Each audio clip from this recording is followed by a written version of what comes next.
სტუდენტობისგან ველოდები ძალიან დიდ ცოდნას, დიდ გამოცდილებას. მარტო ცოდნა არ არის საკმარისი, გამოცდილება უნდა მიიღოს ადამიანმა ცხოვრებაში. ვფიქრობ, რომ სტუდენტობა იქნება ჩემთვის ყველაზე კარგი და ყველაზე კარგ წლებს გავატარებ.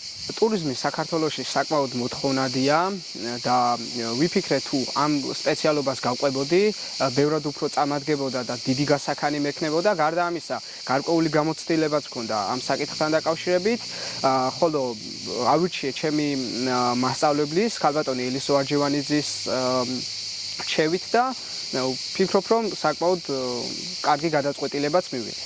მიზნად ჰქონდა დასახული მაღალი შედეგის მიღება, ასევე ძალიან დამეხმარნენ ჩემი მასწავლებლები, რომლებიც ყოველთვის გვერდში მედგნენ და მხარს მიჭერდნენ მორალურად, გარდა აკადემიური განათლების მოცემისა და ასევე ოჯახის წევრების ხარდაჭერით.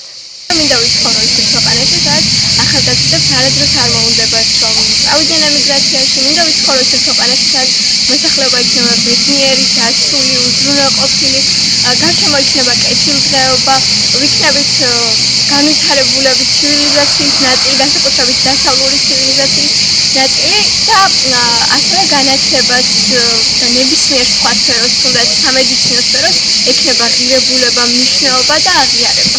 ჩემი მიზანი არის, რომ უნივერსიტეტში კარგად ვისწავლო, სტიპენდია მოვიპოვო და უფრო ახალ გამოწვევებს შევეჭიდო. სურვილი მაქვს, რომ სხვაგანაც გავაგრძელო სწავლა. გაცვლითი პროგრამით ვაპირებ წასვლას და ამის მიღწევა მინდა. სტუდენტობიდან პირველ რიგში ველი იმას, რომ საკუთარი თავი უკეთესად შევიცნო და ამ სფეროში გავხდე უკეთესად გათვითცნობიერებული და ჩამოყალიბდე იმ პიროვნებად, რომელიც იქნება ასე ვთქვათ, სამართლის სფეროში ძალიან კარგი და წარმატებული.